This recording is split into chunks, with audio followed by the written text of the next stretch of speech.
E aí galera, beleza? Hoje a gente tá aqui pra mais um vídeo no canal e caramba, novamente tá sendo meio tarde, justamente porque eu tô meio sem tempo agora. O horário que eu tô gravando agora é 9 horas da manhã, tô praticamente sem tempo nenhum, mas vou tentar fazer um vídeo aqui bem rápido pra gente, do review, né, do capítulo, a gente fazer umas análises aí e comparar com algumas coisas que a gente falou sobre o capítulo anterior, né? E bom, a gente já começa aqui o capítulo com o Rei Bekori voltando, né? A gente ficou naquela dúvida entre o Kuma lutar ou fugir e ele decidiu ir pra batalha, né? Por que ele decidiu isso? Porque o Rei Bekori, ele pegou de exemplo aí o Reino de Goa, que eu fui no Terminal Cinza, né? Então, pô, o cara saiu jogando fogo em tudo que é lugar, saiu queimando tudo, pegou isso de exemplo. O Kuma ficou muito furioso e já saiu pra cima dele, foi salvando o pessoal, né? Primeiro ele cuidou de salvar o pessoal todo, e depois ele partiu pra cima e cara, algo que eu até achei que não iria rolar, mas ele acabou quebrando todo mundo na porrada, tipo, não sobrou pra ninguém. E isso a gente já vê uma evolução do próprio personagem, porque, pô, no começo lá, 6 capítulos atrás, se não me engano, mostrou ele perdendo a batalha. Chegou lá, tentou atacar o Rei Bekori, perdeu, né? Ele foi sozinho e perdeu. Mas dessa vez, depois de tanto viajar com o exército revolucionário, participar de tantas batalhas, né, evoluir tanto como um personagem, pô, ganhar muita força, ele acabou conseguindo derrotar sozinho todo o pessoal do Bekori e acabou se tornando um rei de forma até involuntária, né? Ele não queria se tornar rei, acabou destituindo o rei Bekori e o pessoal falou: ó, você vai ser nosso rei agora.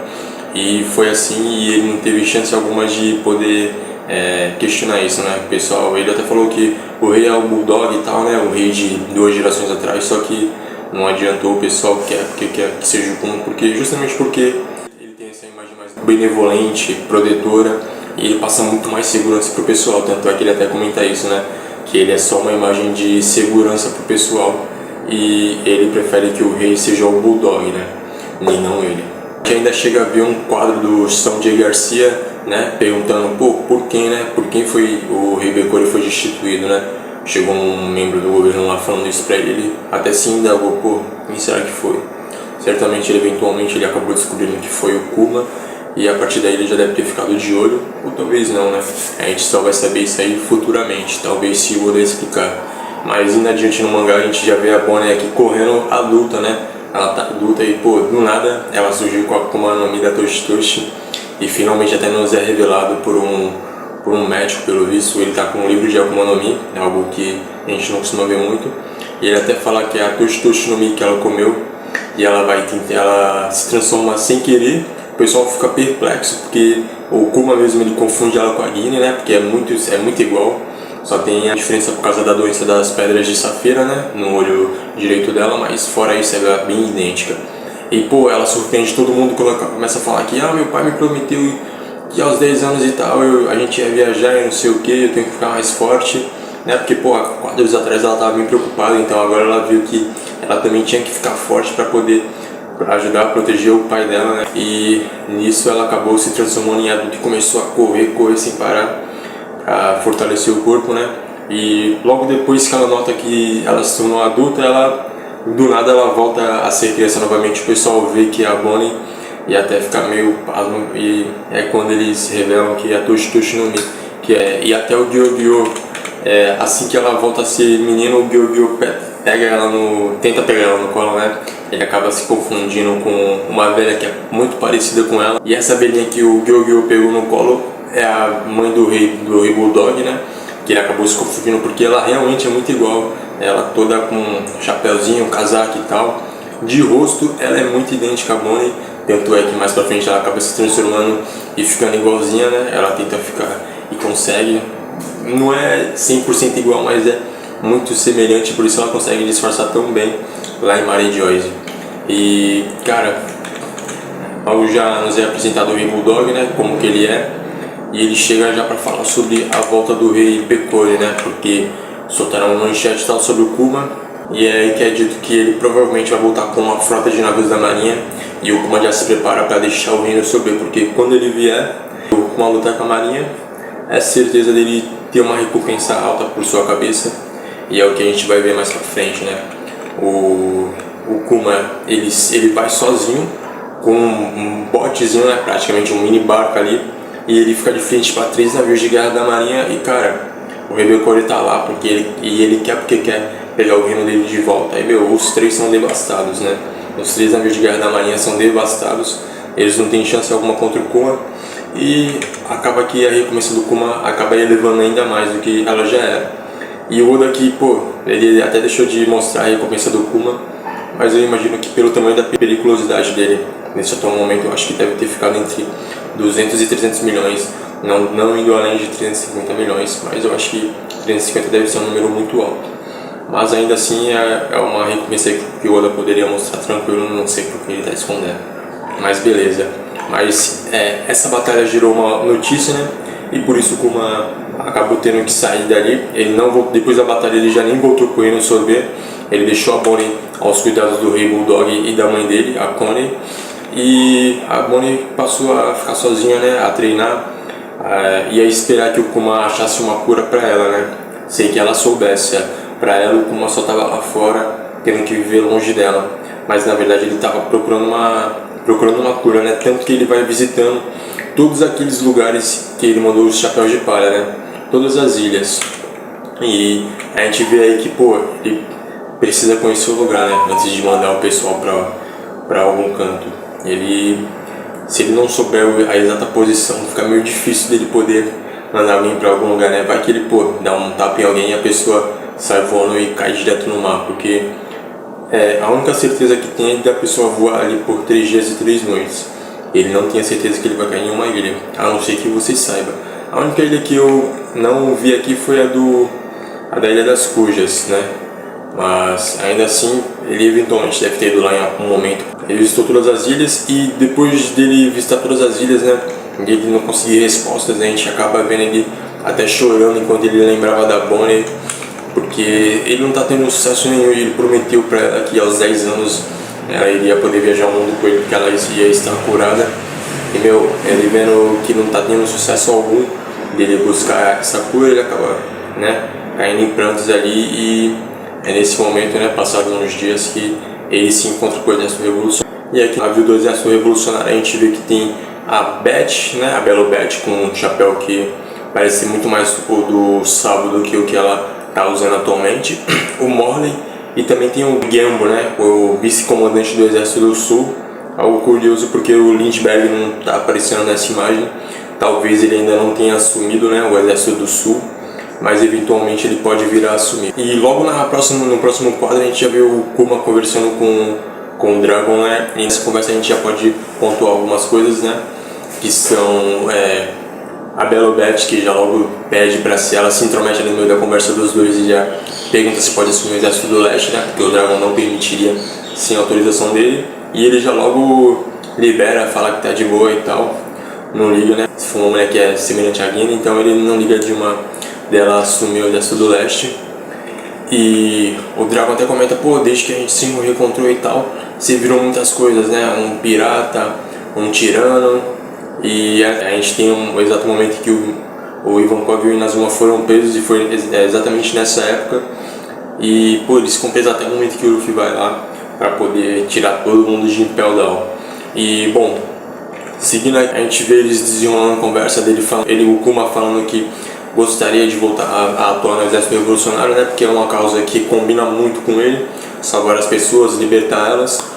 E ele fala que enquanto a Bonnie estiver doente, cara, isso é inviável, mas quando ela se curar, ele certamente vai voltar a atuar junto do pessoal, né, do Dragon. E talvez a gente consiga até ver isso. Não sei como vai se desenrolar o arco de Egghead, mas tem uma pequena chance aí da gente ver o Kuma voltando a atuar ao lado dos revolucionários. E bom, assim que a gente segue pro fim dessa página, o Dragon já apresenta um contato, né, que ele fala do Vegapunk, né, ele pergunta se o Kuma conhece o Dr. Vegapunk, ele já logo indica uma localização, fala um pouco sobre ele, né, sobre como ele é difícil e tal. E o Kuma ele fala, pô, né, não tem nada a perder, então bora lá, bora ver o que vai dar. E aí, pra encerrar a despedida deles, o Dragon já solta, né, deixa os ventos seguirem seu curso. E aí, pô, você olha essa frase e fala, caramba, será que é a casa e Kazunami mesmo? Porque, cara, é muito certo dos poderes da fruta dele ser a casa e Kazunami, né? A fruta do vento. Eu acredito muito que seja isso. Mas se não for, eu tenho aí uma teoria de que seja uma fruta mística que esteja relacionada à tempestade e que ele tenha forte influência no mar, né? Mas isso aí é papo para outro vídeo que eu vou tentar comentar depois, né? O quanto antes, quando eu tiver tempo. Mas bom, seguindo aqui, né? A gente até comentou no vídeo passado sobre o Dragon recomendar o Vegapunk. E isso é justamente o que acontece, né? Parece que a gente acertou ali parcialmente, né? É lá que o Kuma vai, e ele vai, é onde ele vai encontrar a cura. Ele volta até pro Reino Sombrio para poder pegar a Bonnie. Ele cuida de proteger ela direitinho, né? Esconde ela e depois ele voa direto para Egghead, e é lá que ele encontra o Vegapunk. E assim que ele chega, pô, os dois já se olham ali e falam: como assim, né? Existe mesmo um humano assim? E o Kuma já retruca, já dizendo: pensei a mesma coisa quando eu te vi, né? Aquela troca leve de farpas entre os dois. E a Bonnie ainda entra pra complementar, chamando o Vegapunk de cabeção e falando que é nojento, fofo e nojento, né? Então, é até engraçado. E o Vegapunk já complementa aqui: pô, que corpo é esse? Deixa eu te estudar e tal, isso é pelo bem da ciência, né? Pô, como se pelo bem da ciência fosse o argumento chave para ele conseguir poder fazer qualquer coisa ali, qualquer tipo de experimento, né? E seguindo aqui adiante, ele já até fala sobre as escamas de safira, né? E pergunta como que o Kuma conseguiu manter uma forma tão superficial. E, cara, ele até explica como que ele vai fazer essa mudança, né? Como que ele vai fazer essa cura, que é um transplante de células tronco. E vai ser um trabalho tão caro quanto criar um humano modificado, né? Como criar um ser artificial. Então a gente já vê que é realmente muito difícil, não tinha pra onde fugir, né? Tinha que ser o Vegapunk mesmo, porque é algo muito caro e difícil. E o Vegapunk tem essa tecnologia justamente por ele ser do governo. E logo enquanto eles vão conversando aí, o Vegapunk descobre que o Kuma é da raça dos bucaneiros. E ele até fala: pô, nossa, seja a minha cobaia pro projeto pacifista e tal. Ele não fala projeto pacifista logo de cara, mas eventualmente eles acabam chamando assim porque o Kuma se intitula como pacifista, né? E é daí que surge o nome dessas armas, né? Do projeto pacifista, justamente porque o Kuma se coloca como tal. O Kuma até fica tipo: pô, você quer me clonar? Como assim, né? E o Vegapunk ele quer candidatos há muito tempo, né? E é algo que, pô, não é de agora, eles ficaram anos projetando esses pacifistas. Pra gente só ver eles lá depois de Shabodi, né?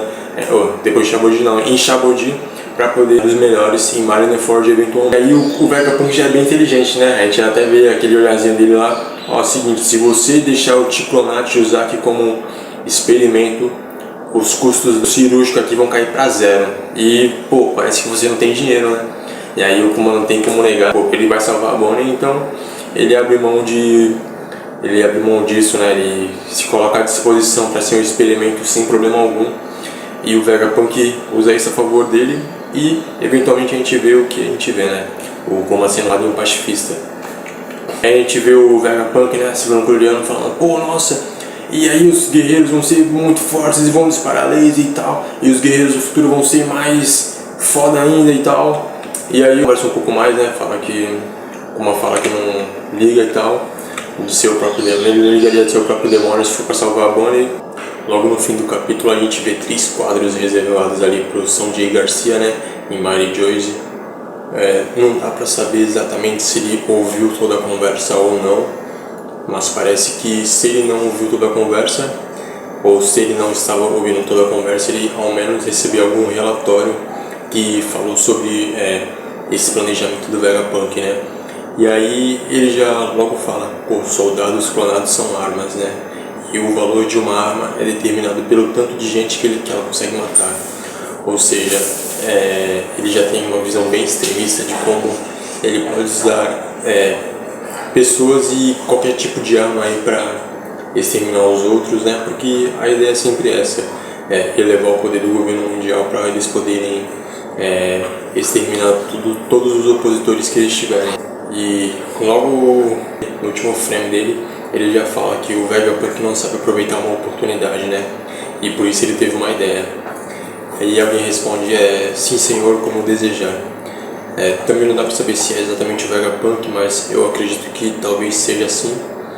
E cara, a gente fez algumas especulações, né, no último capítulo, mas algumas ainda ficaram em aberto, né? Não são todas que a gente deve descartar ou acatar, mas essa do Sanjay Garcia ter sido responsável por transformar o Kuma em ciborgue sem autonomia é uma que a gente pode manter ainda de pé, porque esses 3 quadros aqui indicam muita coisa e a reação da Bonnie também casa muito. E enquanto esse flashback não acabar, a gente pode continuar mantendo de pé essa ideia, a não ser que no capítulo posterior o Oda nos mostre que foi algo totalmente diferente e tal, mas eu acredito que não, eu acredito que foi realmente ordem do Sanjay Garcia e que isso vai se concretizar.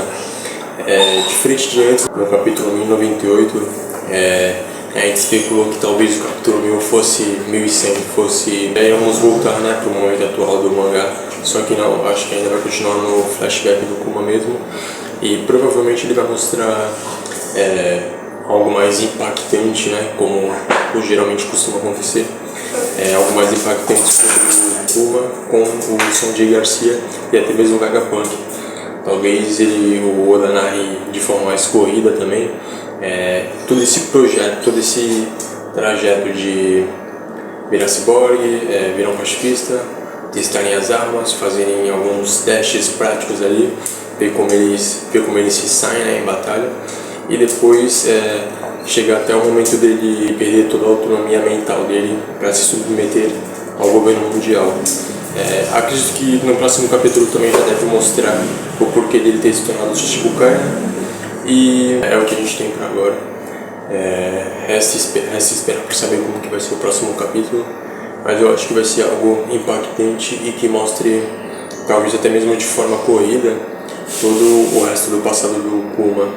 Não sei o que mais eles podem explorar, porque já tocaram no motivo para Bonnie ter se curado, qual é a relação dele com o Vegapunk, né, como eles se conheceram, o relacionamento com o Dragon, e agora só resta saber como ele se tornou Chichibukai e chegou até onde ele chegou agora, né. Talvez a gente veja algo ainda sobre o robô, né, ancestral, sobre o Vegapunk mostrando ele, né, como que ele era, quando ele apareceu e tal, que nem ele explicou pro Luffy e os outros, né.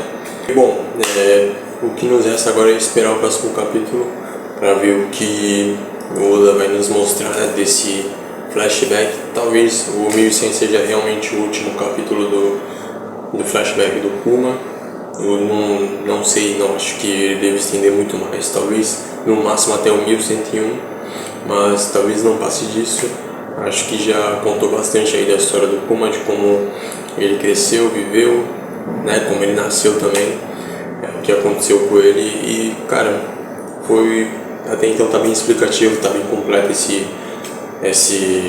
flashback, e eu acho que já dá pra gente retornar aí pro momento atual do mangá, pra gente ver o que vai acontecer também, né, nessa batalha, né. E bom, é isso, até a próxima, galera.